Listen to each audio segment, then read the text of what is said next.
I want to welcome everyone here. I'm Gloria Palmer, the Executive Director of Green Mountain Academy for Lifelong Learning. I want to thank you all for joining us. These talks with the Manchester Historical Society, Shawn and Bill, have been really fun, and we're happy to have another one today. Bill Badger is a local architect. He worked as an architectural historian for the Historic American Building Survey in the U.S. Department of the Interior. He is a founding member and current membership chair of the Rutland Railroad Historical Society. He has been a dedicated board member of the Manchester Historical Society for several decades. Shawn Harrington serves as curator at the Manchester Historical Society. His interest in history began at an early age, and over the past 8 years, he has been digitizing thousands of pieces in the Historical Society's collection to use for outreach and education in local schools, as well as in print and social media. He has worked for the past 2 decades in the financial services industry with a tenure as a member of the New York Stock Exchange. It's really great to have you both back with us. Thank you. Thanks, Gloria. It's our pleasure to be here. And, you know, Bill's has such an esteemed or full of esteemed resume. So we really do. The emphasis on steam, right? So we really enjoy this. I mean, this is the 4th in a series. They've been well attended, and you know the questions have been terrific. And today we're going to do a virtual tour of Main Street. And when we did the village, we kind of went house by house, and it's a lot. So what we're going to do this evening is we're going to kind of do a little bit of broad overview. We're going to talk a lot about the buildings and some particular buildings a little bit more. But I did want to, just do a little plug. We did produce this wonderful brochure, the walking tour of Main Street. So you can just write to us or send us an email.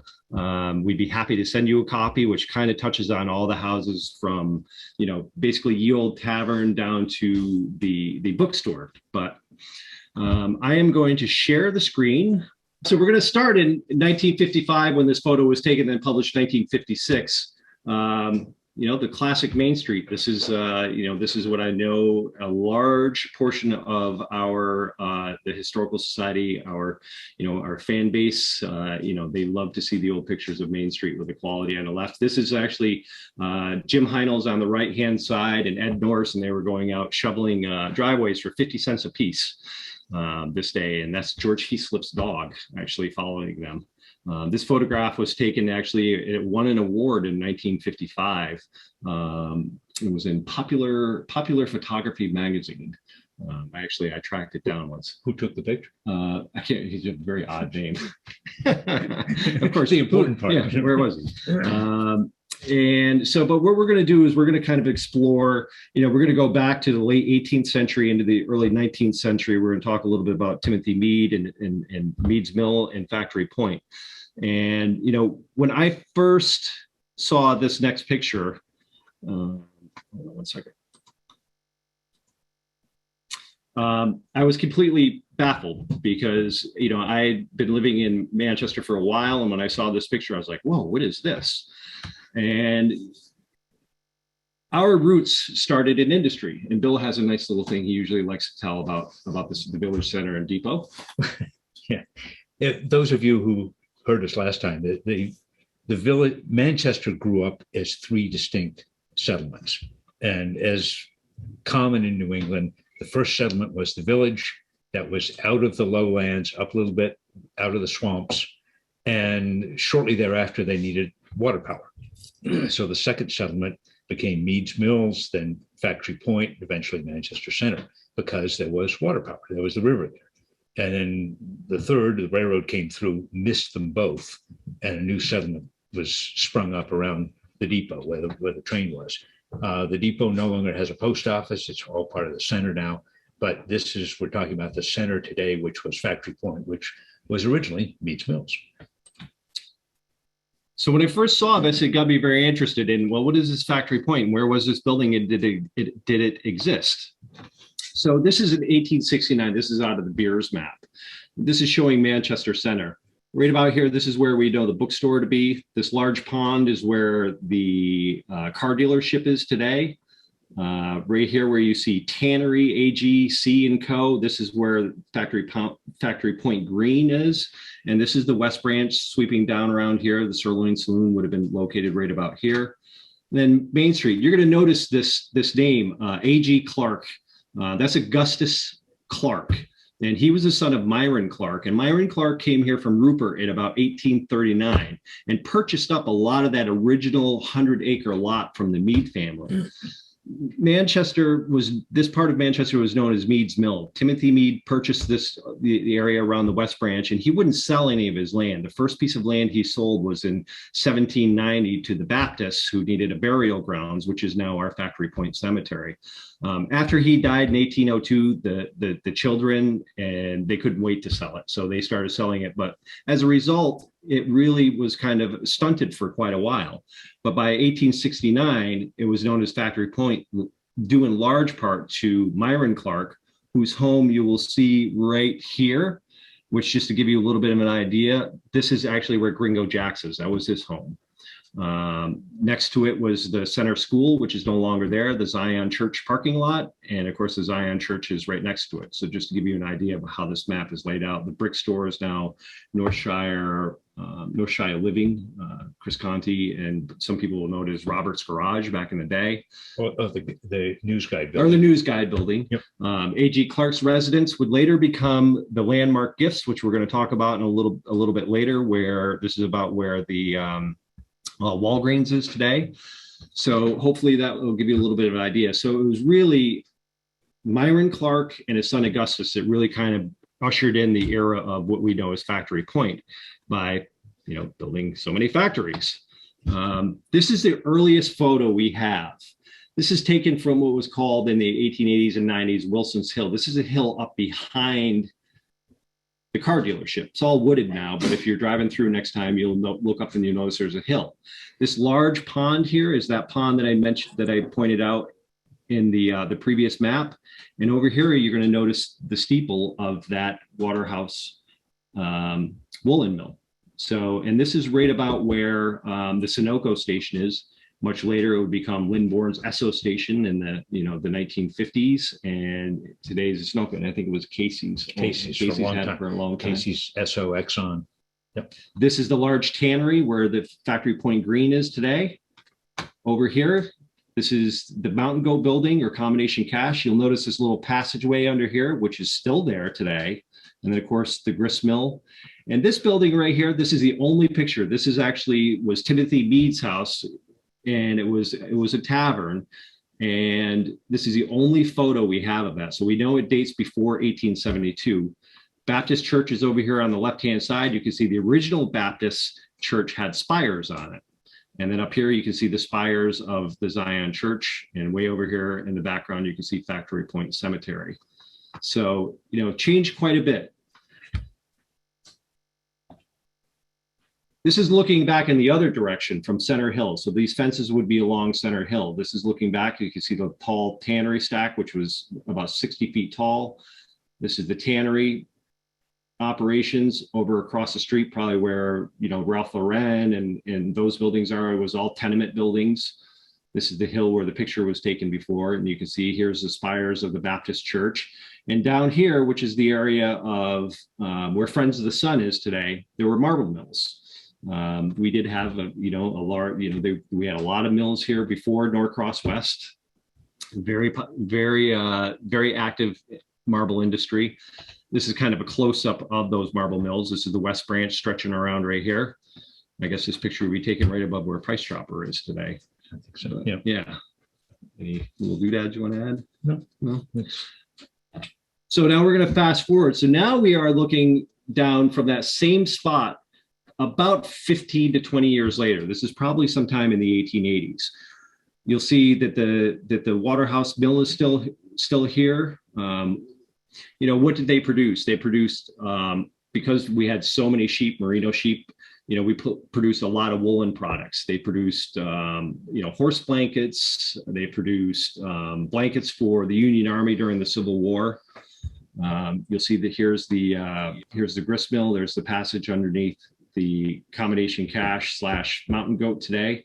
But you probably recognize this building here, which it was built in 1872, and that's the Colburn House, which would become eventually the Northshire Bookstore. You can see the Baptist Church did away with their spires. We're going to talk about the Baptist Church a little bit later.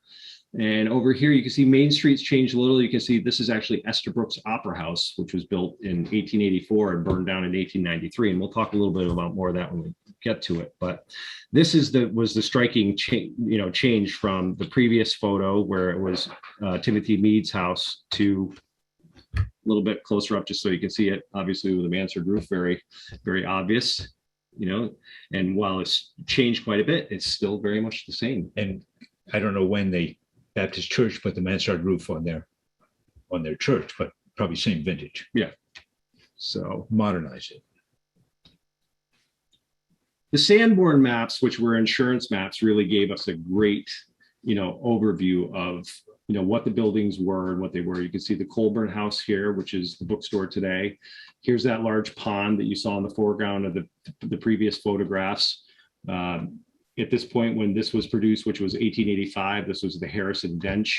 Mr. Harris would have, I think his son-in-law was Mr. Marsden, whose home was at where the Gap store is today. And they had the waterworks. Yeah, and they had the waterworks too. So his lineage goes back to the Harris Mill, and then of course the big Mason S. Colburn tannery.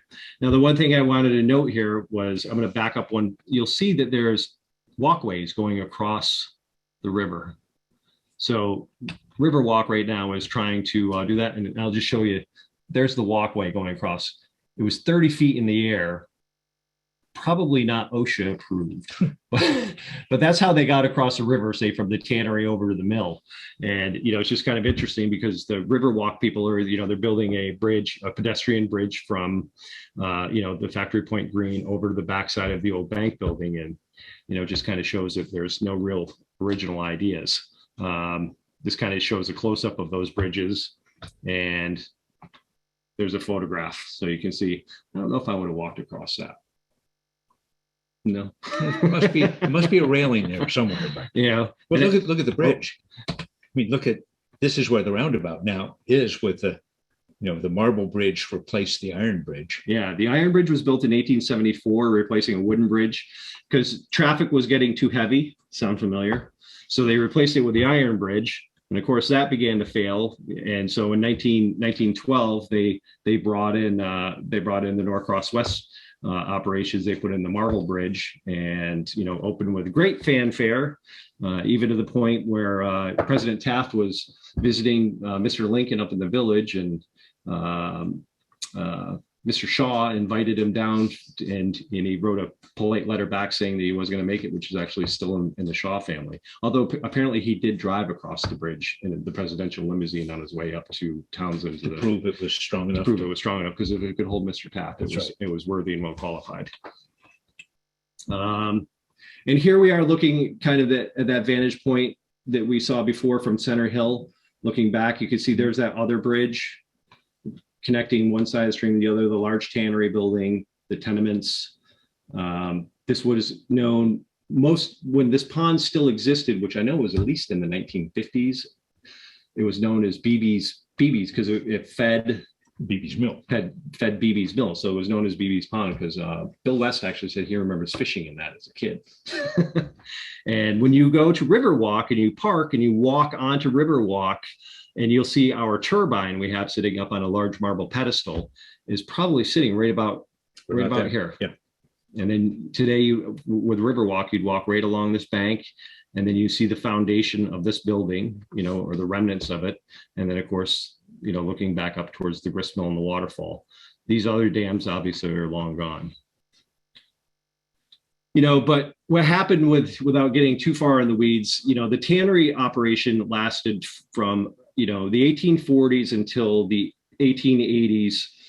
But what happened was the larger conglomerates in the city really kind of pushed them out. And plus we'd used up a lot of our natural resources. Bark was a big component in the tanning process. And we had really stripped all of the mountains of all the fir trees. And, it was getting progressively more expensive. And even though they tried to keep it going, the Clark family, both of the Clarks had died. Mason S. Colburn tried to keep it going, but eventually it just kind of fell into disrepair. I don't see the Colburn house in there. You can't. So it would be actually, so this is the backside of the combination cash building. Oh, okay. So it's the other side of here. of that. Yeah. And so by 1894, this is a great photo from the Wilcox family. This is the old tannery in 1894, and you can see it's completely, kind of fallen in on itself. You can actually see the square. This is the back of the bank building, which would have just opened. So it might be actually 1896. And then as time went on, this was the last piece that it was kind of a landmark, this 60-foot chimney. You can see this is taken probably about 1912 or so. 1902. Most of the tannery is gone with the exception of the stack. You can see the back of the bank building. You can see the Heinel house up here. The garage, which has been completely refurbished and is now an Airbnb, and then the house next door to it, which has the wonderful Seal Harbor. They make wool, a lot of really neat stuff. And down here is the back of the weight block, and then combination cash. They did take down the old stack. In 1911, it was sold to the Delwood Cemetery Association. And you can see there's a gentleman, actually, he's getting ready to remove the bricks. He started chiseling out here. And when the stack came down, the 100,000 bricks were all pretty much pulverized. So, those are big oops. I hope you just didn't take bricks out until it started to fall. How fast can you run? And so this is a picture taken probably about 1918 or so. This is from that same vantage point where we saw all the mills and everything. And you can see where the mill pond was. It was turned into, you can see a couple cows down here graze. It was turned into cow pasture. And today, all this land right now is part of the car dealership. You can see the bookstore kind of peeking out right here, and obviously the Baptist church. And this little building, which we're going to get into, this is the engine house, and we're going to talk a little bit more about that. Just kind of another view looking a little bit more south. Over here was that woolen mill that had the really fine steeple on it, and eventually became looking north. Yeah, no, well, this is looking a little more south because it's capturing that. Okay, so now we're gonna take a little stroll down Main Street. This is a photo taken probably about 1890 or so, looking down Main Street from what would have been the Colburn House. What we're seeing is you see the weight block over here on the right-hand side. This is a law office today, Ed Campbell's law office for Mr. Wilmington's. I don't want to upset anybody. Ed sits up here in this little window once in a while. If you go by on the right time, you can look up and see him there working. This is Esther Brooks Opera House, and Esther Brooks, Emerson S. Esterbrook, he opened this up in 1884 to great fanfare. I mean, they had a skating rink downstairs. They had all kinds of vaudeville shows come through. Really, an enormously popular place. You see, here's great, has seating capacity for 500 persons, 20 by 38 foot stage, supplied with scenery, situated in Factory Point, Vermont, best show village in Bennington County. The railroad station was just down the hill. And of course, with the railroads, I mean, everything was noted by how far it was by train. Yeah, exactly. Right. Come on, you have to have something to say about that. They were right. They were right.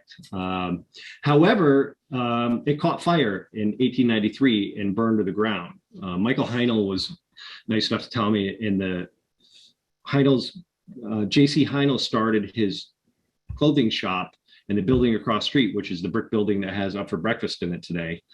And in J.C. Heinel's diary, he wrote that the fire was so hot that it melted all of the glass on the front of the building.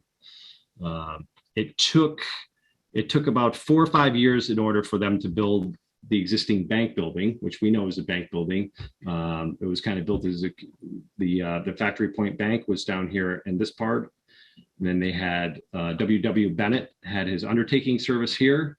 The Heinels moved over onto this side, and then the upstairs was the Union Opera House, and then on the other side was the Masonic Hall. They built a new building over here, which was a hardware store, a dentistry, and eventually became the Quality Restaurant in the 1920s. This building down here was the Madison Block, also known as the Walker Block, also known as the Hanley Block. And I'll talk a little bit more about that as we go along. This brick building is no longer there. And then, of course, we see the Waite Block down here. And we don't really have a lot on this building, other than it was Gaudet's Children's. That's all I remember. You know, looking back, you know, in the other direction, you can really see this building was really quite fantastic. This, you know, obviously made out of brick because I think 18,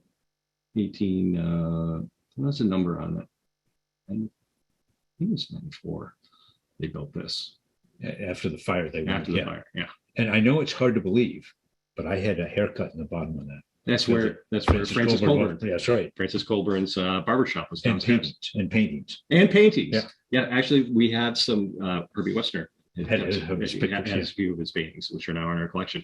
And actually, what's interesting was the Prospect House on Lake Bombazine was a hot spot to go to, 1890s through the 1910s and 1920s up to Lake Bombazine.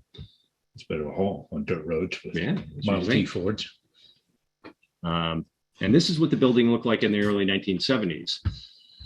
However, I'm not 100% sure on why they took. Well, I think so.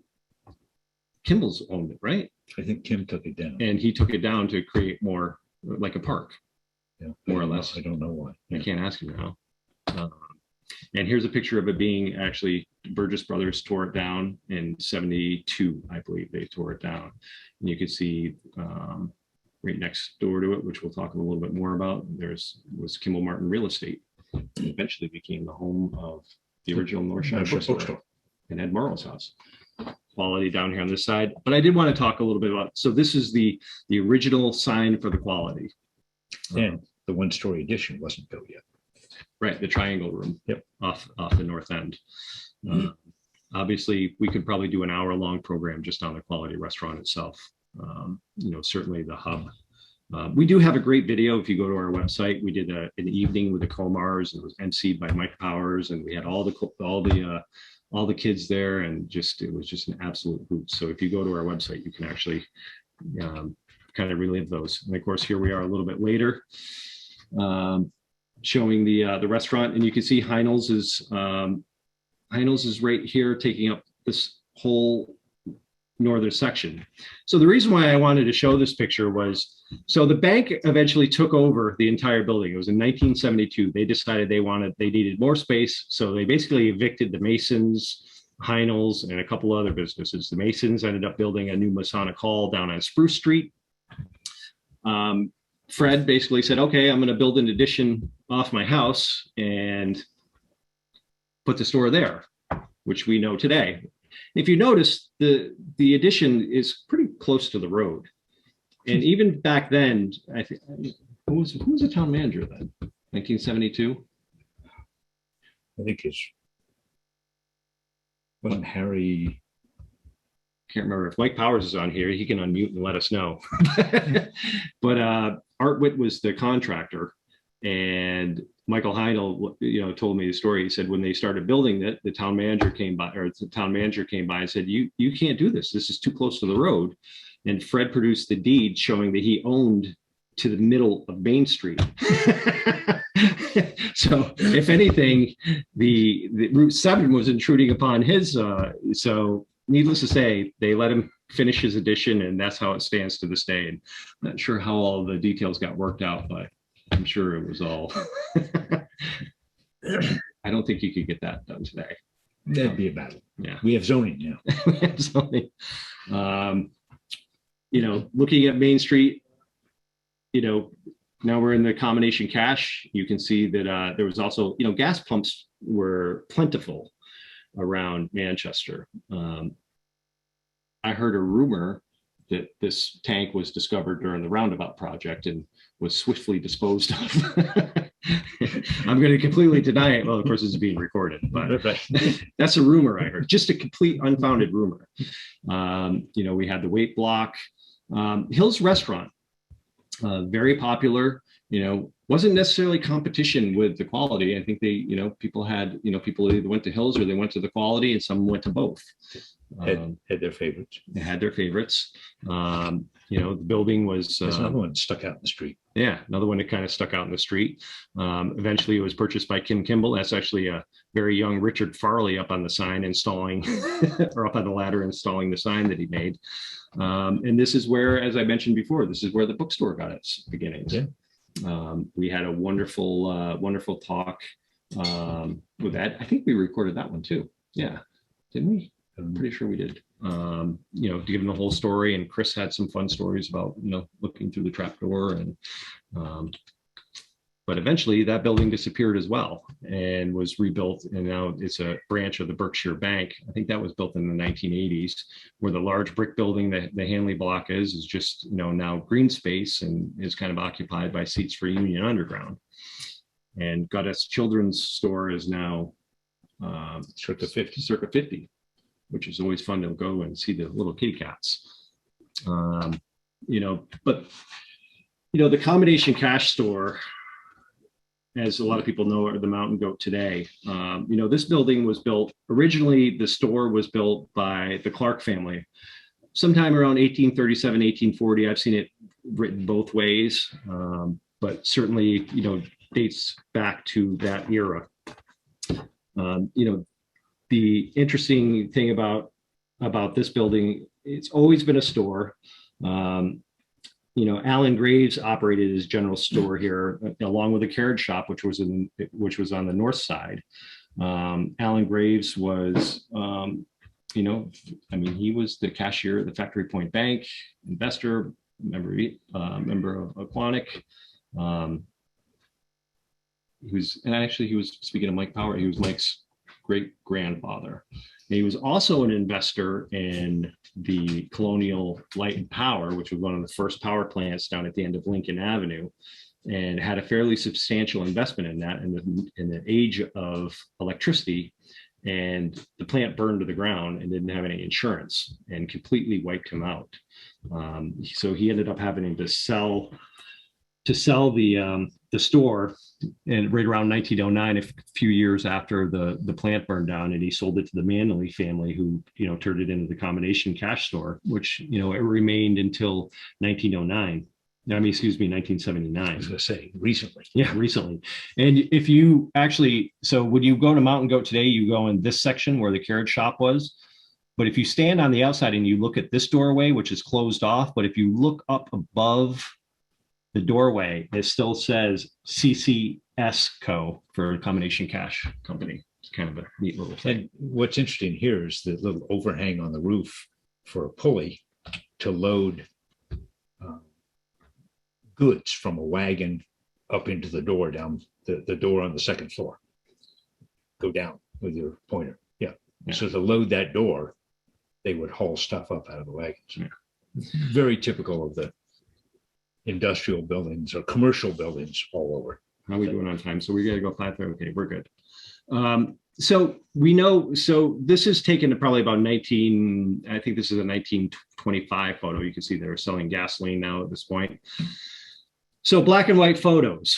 So we know that this was a light, well, what color do you think this is? I mean, I guess you could make up stories. It's just brick. Yellow ochre, I guess. But we know it was light. But so if you go by there today and you start looking, you can see that the red paint is peeling off, and you can see what that color was back. When I do the school walk with the children and I point that out to them, they're just mesmerized. And then I get parents coming up to me every time we drive by the Mountain Goat. They point and they say, "Did you know that building used to be the color of?" And you see they painted the water table too. Paint's peeling off the marble. Yeah.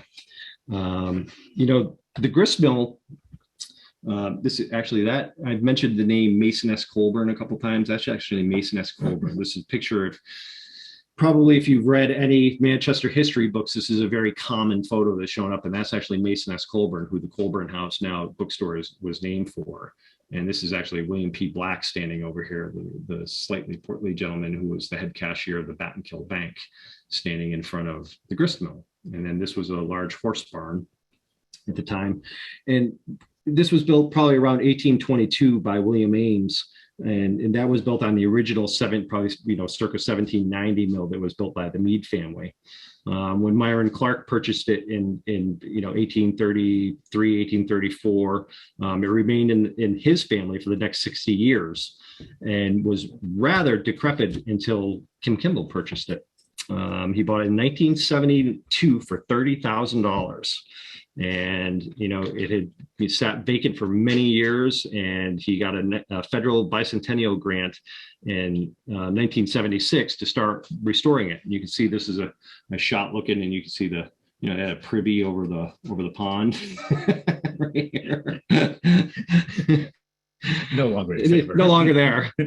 So by 1976, he began restoring the building. And actually, this is a kind of a fun photo because you can see, not only can you see the Bromley sign here, but you can see this is happened to capture the work in progress. The work in progress. And the grist mill is actually still in the Kimball family. And I wanted to show kind of before I show a picture of it today, this is a great paint watercolor that Fritz Dillman did of the mill.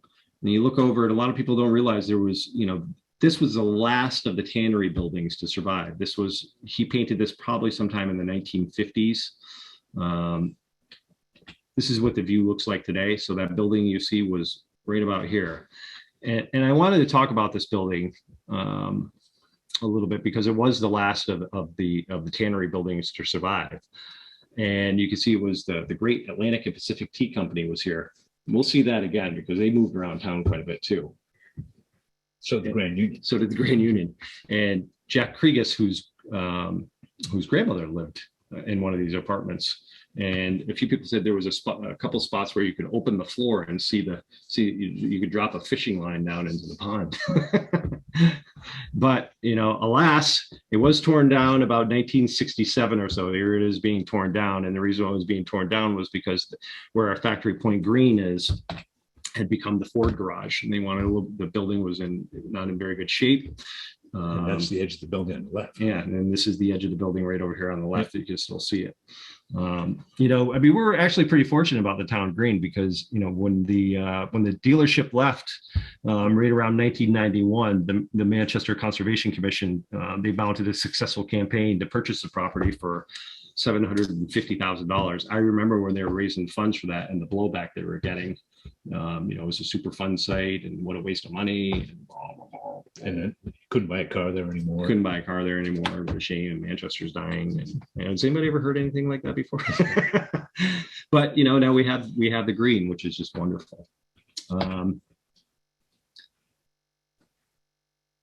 here we are at the Colburn House. I love this building. You have to have something good to say about this building. It's the core of Manchester now. I mean, the other landmarks have come and gone, but that one's still there. Yeah, as I mentioned in some of the earlier slides, the Colburn House was built. It was named for Mason S. Colburn, who was, he probably was on every board and had his hands in both business, civics, also a member of the legislature. They actually named this after him. He didn't own it, but they named it after him. And it was built in 1872, built where the Meade family had been. And it remained, the Colburn House, and it was just, with the restaurant. It was a little bit later.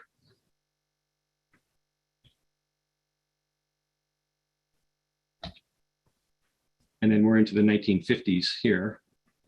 You can see it was the knot hole was the dining room. And you can see Southwick's, which was Dana Foster's father. Clothing store. The clothing store was actually just around the side there. And they moved all around town too. Yep. I mean, it had numerous locations. And, as I mentioned, and then it was purchased in 1985. It was 1985 is when the Morrow family purchased it. And, and I think, as I recall from Ed's talk, there was a lot of consternation about what was going to happen, but, they they persevered and turned it into the Northshire Bookstore, which is, you know, that the best preservation is just finding a good use for a building. Yeah. And keeping it and moving it on. It's great. And well, you get to the next picture. This is actually, so there's several photos that we see. This was actually taken in March 1916, a snowstorm. You know, it's been a great way to date the photographs. You can see the Colburn house rather icy that day. What I wanted to concentrate on was this little building down here. This is the engine house. It was built in sometime in the 1870s. I think it was about 1878 that they built this building, and with the watchtower up here to keep an eye out, looking for, you know, any smoke. And they picked watchtower or hose drain. I was told it was a watchtower. It used to be a lot higher.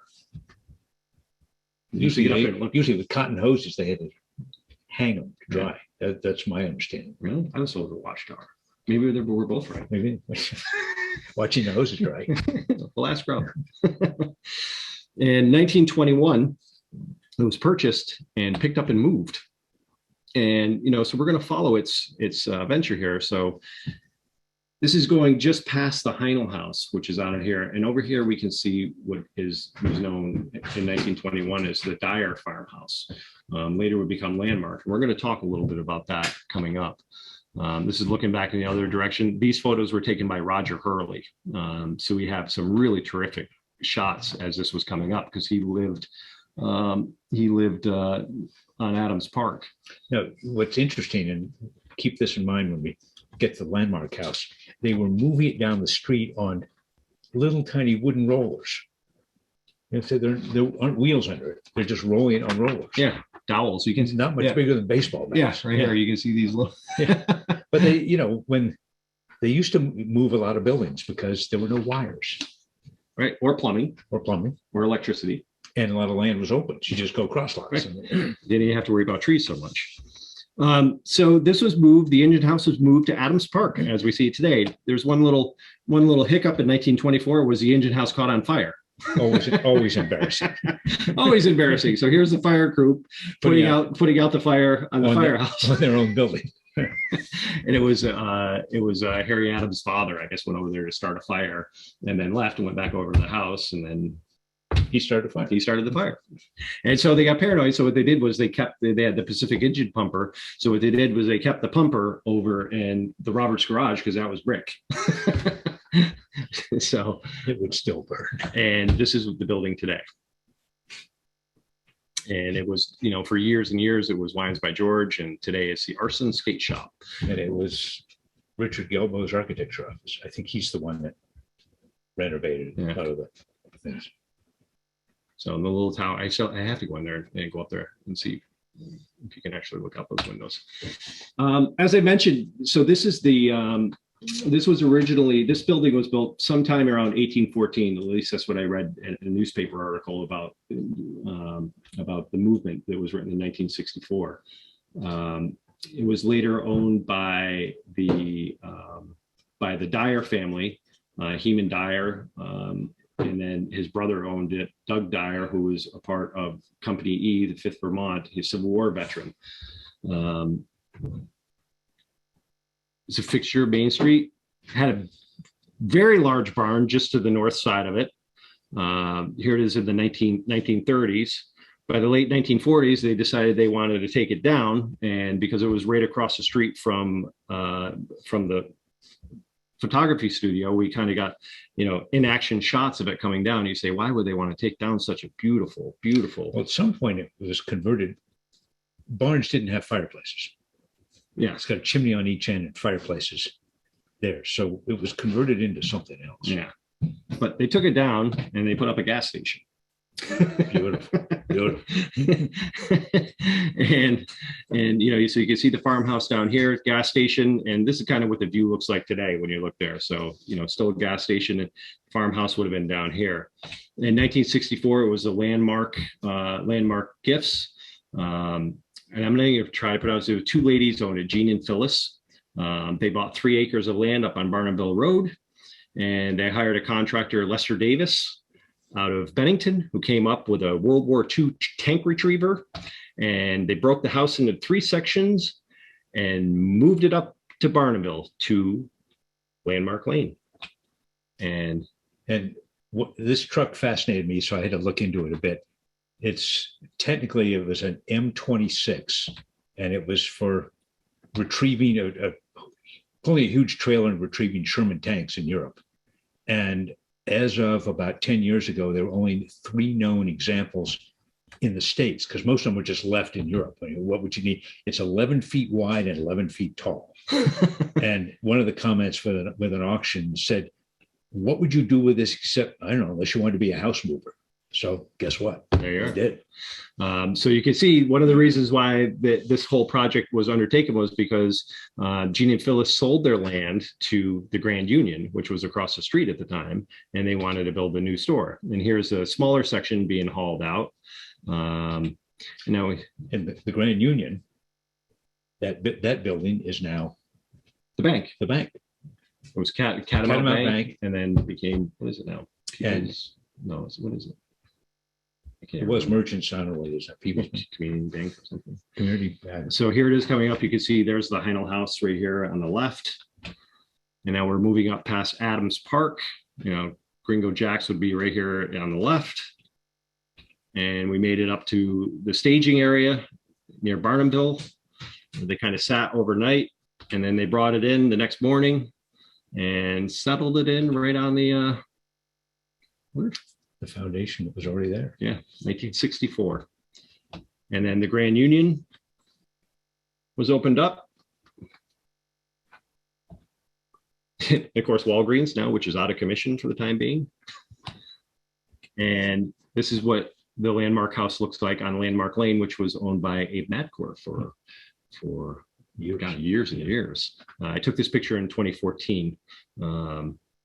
You know, one of the buildings you saw go past when we were talking about the rollers was originally built in 1918, which was the Gleason and Sykes building. You know, became a number of different businesses. We saw this garage and repairing when we were watching the engine house roll by. You know, again, there's a gas tank.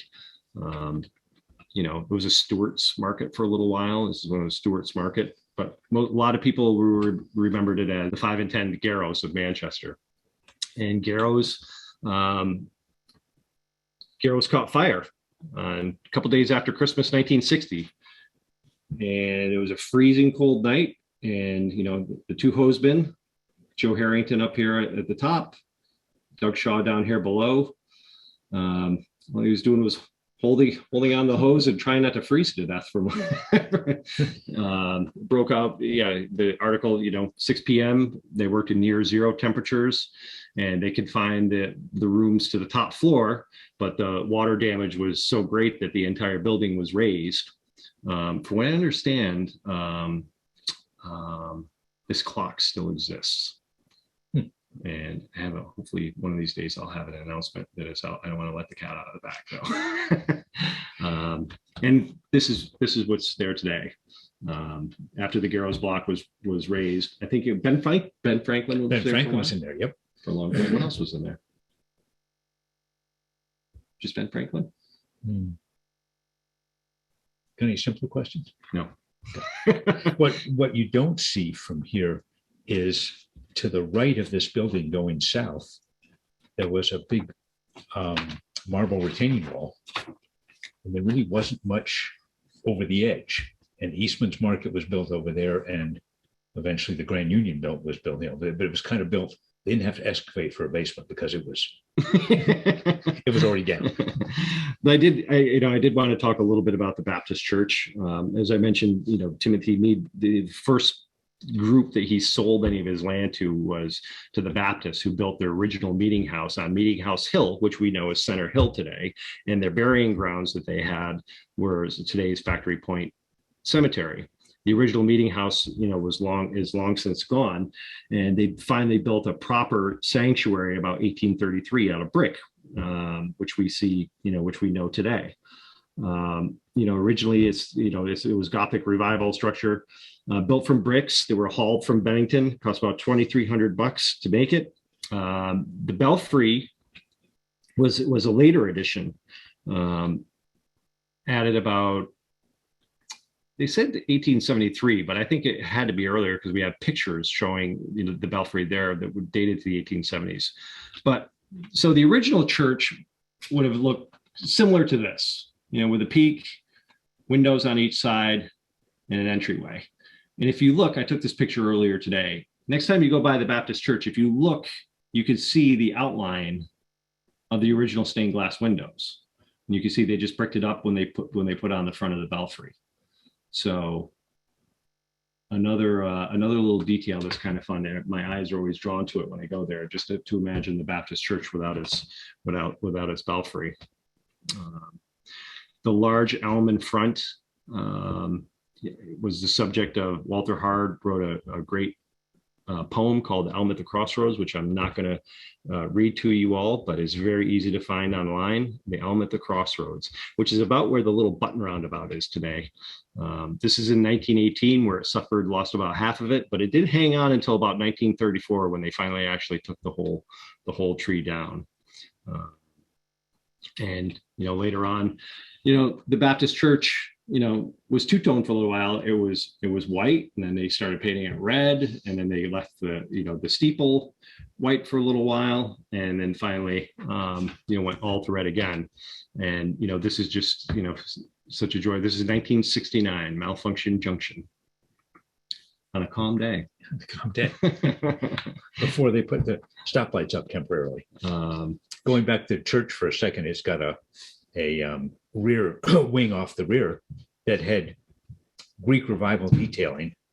Can't see it in any of these pictures, but I remember I was giving a walking tour of the street one time, and they were putting up vinyl siding, and they were peeling off the Greek revival detailing so they could simply put vinyl up over it. And I said, take a last look at the architectural detail. It's gone. Buried. You know, the central cash store, and this is where, you know, this building seems to be somewhat of an enigma. And you know, when was it built? When do you think it was built? Well, I think Mary Board always said, oh, it was, you know, I don't know, 1830s or something. I said, not that building. That's Italianate post-Civil War. At least all the detailing is. Yeah. So whether part of the shell or the frame or something was earlier, it's hard to tell. I've been through it. Nothing looks old. I mean, old. Nothing looks pre-Civil War. Again, we're coming back to the 1916 snowstorm that I was talking so much about. So by 1916, this picture right here was taken. This is probably about 1905. You can see it's central cache. You can see it's just the building by itself. You know, a few years later, you can see they added a little wing off the south end for the shoe shine parlor. Still Levin's central cash store. And, you know, much later on, I had an opportunity to sneak these slides in that were taken by Warren Severance in the late 1950s. A lot of people knew it as the Hill and Dale shop. Mm-hmm. And today's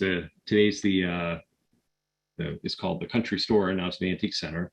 And over to the right was Goodwillies. And they sold skis, right? Skis and ski apparel. Is that what I understand? That one I don't know. I mean, I remember the name Goodwillies, but I don't remember what was it. Somebody would chime in and tell us. Looking up as we, you know, kind of as he pivoted and took some more pictures, you can see, you know, Walker's was over here for town and country wear.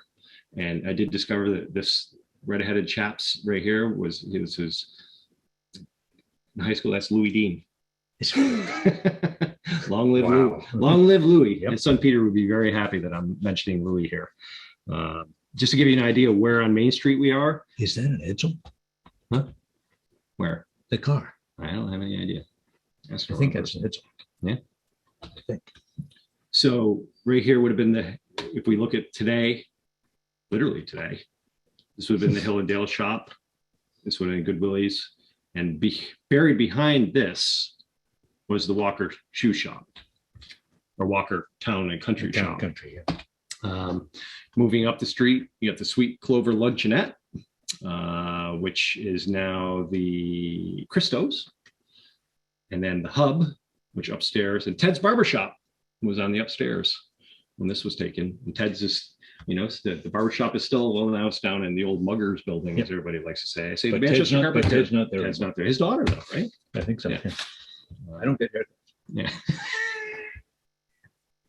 And then the hub, and then of course the state liquor store. This building is kind of interesting because it's been a bowling alley. A lot of people do.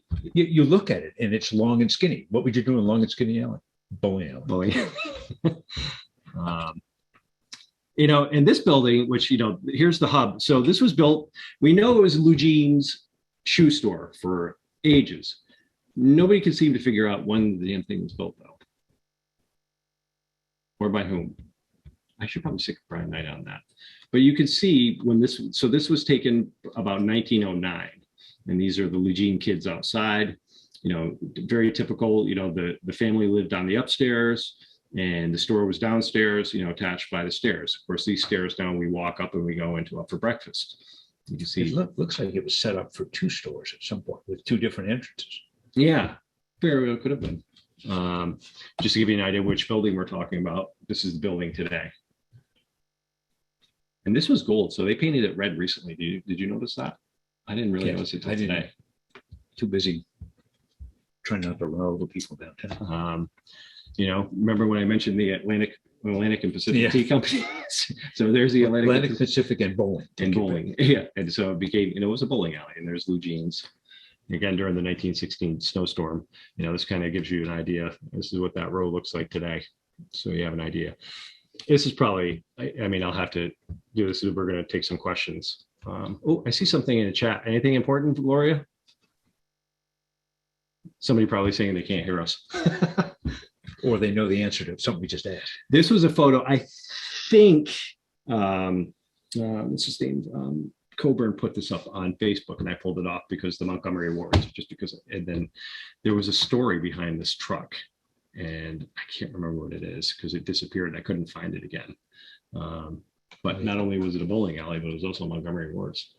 And somebody, it's late for a Model A pickup to be around, so there was some reason for it. It was somebody's. And this was taken, at least if you go by when the picture was developed, November of 1971. And obviously Grand Union's there, so it puts it right about at that time. But that's kind of our. Don't we know whose Chrysler limousine that was? Wasn't there a story behind that? I don't know. So this is probably one of our. Shawn. What? Shawn, somebody in the chat says that they think that the ski shop was called Wendy's, owned by a fellow named Wendy Cram, and I think that's correct. I think that was later. That was later. Yeah. Later. And that was where was Wendy's? He was in this building, right? Yes. Yeah, Wendy's was here. So we're trying to figure out I can't remember what. Well, I think it was one of those. Now I don't remember. Maybe. I have a picture of it. There are a lot of pictures of Wendy's, yeah. Wendy's was in Good Willie's. Good Willie's? Okay, thank you. And before that, it was the Four Seasons. Landy Bartlett. Landy Bartlett and Ace Manley. Okay. There we go. So we could have just had Mike chiming in, but it would probably have been far more interesting. Yeah. Mike, whose Chrysler limo is that? I don't know. All right. Well, anyway, we hope that you enjoyed this. It's a lot of fun for myself and Bill to put these together. We hope to be able to do more of them. We did, if there's particular topics or buildings we didn't talk about, or if there's stories that you want to tell us about, please reach out. If you have pictures that, they're in the old photo albums that, you think would be great to see preserved. No matter how random you may think they are, they could be, like those snapshots that Warren Severance took of the parade. Yes, it's interesting to see, unfortunately it's lost who the people he was taking a picture of, but it's the buildings behind them, that really kind of tell the story and how important that is. And if we could figure out the dates, and then I put them up on our social media groups, and it gets a lot of really great conversation going back and forth. So I can't tell you how important it is to reach out and to have your voice heard, so these things get captured and preserved. Every time I put this picture up, it always sparks a really fabulous conversation.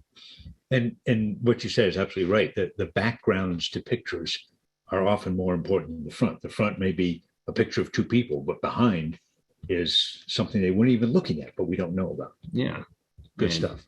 Like this slide that we have from Mr. Powers was in his collection. Looking up Main Street. I mean, classic shot of Mike. You're probably in one of those poor saps in the uniforms marching down Main Street, I would guess, right? Yeah, I got the tuba there probably. Yeah, right over here. So there's Mr. Powers right there. That's why I quit. So I'm going to stop the share and we will open up. We finished in an hour, Gloria. It's a miracle. Hey, that's pretty good. All right, I'm going to stop the share. Well, yeah, I would just point out that the Manley block was taken down by Factory Point Bank. They bought that lot, and then they built their little walk-up bank on that property which is now the entrance to the underground. Okay, and that used to be a walk-up bank that you could walk into after hours and do things, and there were some vault enlargements there, and then Kimball Martin built their building, and then they sold that building to Ed Morrow, who lived in that building and had the bookstore, and then subsequently Factory Point bought it and converted it into their trust office. As I recall, Mike, when Factory Point couldn't do a drive-up window, so wasn't the walk-up there? Yeah, the walk-up was their answer to it because they didn't have any spot to do a drive-up, and it didn't last as a walk-up very long. It didn't work out very well. But then they developed after Kimball Martin left, they developed that building, and Ed Morrow left. They developed that into their trust office and kept the park in the middle. So Ed just said that Park and Garden Banking, 1970s ATM. Yeah, right. Right. So I have a question in the chat. Filling in the pond must have been a huge undertaking for the time and engineering feat. Are there any stories about that? So the pond wasn't very deep at all. I mean, the pond, it covered a lot of area, but the idea was, what I can tell you about reading about the dam was there was some kind of turtle that kept burrowing into the dams, and the dam kept failing. So they were constantly having downstream floods because, once again, it was either the Harris Dam, but so there are a number of things. But from what I understand, it was not very deep. I think it was more a matter of not filling it in, simply draining it. Yeah. I was just going to comment that the pond was actually filled by a thing called the Mead Ditch, which was on the end of Bonnet Street and back of Blanchard Stone's house and crossed the road. And it was like a canal. The on the road, there was a bridge there, and then that water funneled the west branch of the Battenkill into that pond that was down there. But it was filled by a thing called the Mead Ditch, which Ed Bigelow pointed out to me when he lived there on Bonnet Street. It was right next to his house. It crossed the road there and came across the road and filled that pond. But it was just surface water coming in there to make power for the dams.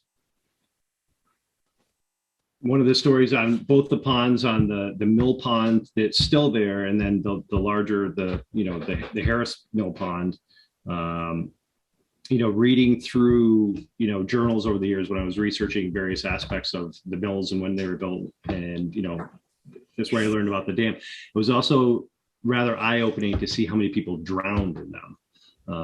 Especially during the winter, because they would go and they would cut ice and somebody would fall in, and of course they're wearing all wool, and that was the thing, that even though it wasn't very deep, a lot of people couldn't swim, and it was shocking. A lot of times people drowned and all they had to do was stand up, and a lot of children, especially Bullhead Pond. It's amazing how many kids have died in Bullhead Pond, drowning in the winter, breaking through the ice. Yeah, Equinox Pond too.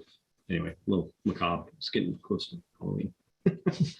One other thing I would mention, the original mill that you started with the picture was converted into a garage by Lynn Bourne and my father, Don Powers. It was called Powers and Bourne, and that was a huge structure. with garage and beauty parlor and apartment. And it was all fashioned out of that building. So that building lasted until they tore it down and built Casey's Esso there after Lynn Bourne moved his operation over onto Wyman's Lane. He sold out and went to Wyman's Lane and then built a garage there, and they tore the building down. But that was that original mill building. It was unbelievable. It had a basement, first floor, and a second floor. It was massive. When did they tear it down? Well, Lynn Bourne moved out of there I'm trying to think, it was probably the 60s or the late 50s. And he moved over onto, he built the little, where Grubb had his, Phil Bourne had his operation. That was built by his father. Okay. And then they tore that building down. The Esso bought it and built the Esso station there, and that became Casey's Esso. Yeah, and that was there. And I mean, that the old garage was gone in '69. By '69, I've seen pictures of that. Yeah, and I did mention it was Lynn Bourne's Esso station. I did definitely mention. All right. We could probably do an hour show on that. Right. It was Powers and Bourne's garage, and then Lynn Bourne took it over, and he ran it for years. It was a place where all the local World War II veterans met after work and drank beer. It was terrific. I see Christine has her hand up. I'm a big ski fan, and I'm very interested in that ski shop on Main Street because I know Wendy Cram is considered like a skiing legend in the area. We have posted quite a bit about Wendy on. Are you on social media by any chance? Yes. Okay. You should join our group because I posted pictures of Wendy's ski shop, and you could join in on the conversation. I'll actually post the group link in the chat, and if you have a chance, join the group, and then you can query. If you just query Wendy, you'll see every time Wendy's name was mentioned. Yeah, Ace Manley had the first store in there, and with Mandy Bartlett, and then it was Good Willie's, and then it was Ann Cram and her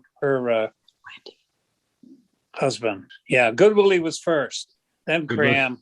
Yeah. Good Willie, then Four Seasons, then Cram. Right. Yeah. Good Willie's was the first ski shop, and in between that there was another guy in there, and I can't remember his name, who ran that, and so it's had 4 ski shops in there. Remember Sunshine, his wife? Oh, yeah. Did Stanley Rubin have the ski shop there? Yes, that's the other name I'm trying to remember. Yes. Stanley and Sunshine. And his wife Sunshine. Yep, that's it. Yeah, so there were 4 owners that had ski shops in there. And Southwick's had skis as well. They had a big rental business. Yeah, Dana actually donated some Southwick skis to us. They're down at the Rocking Stone Cottage. And Southwick's was down next to that. You kept calling it a bowling alley, and the A&P store.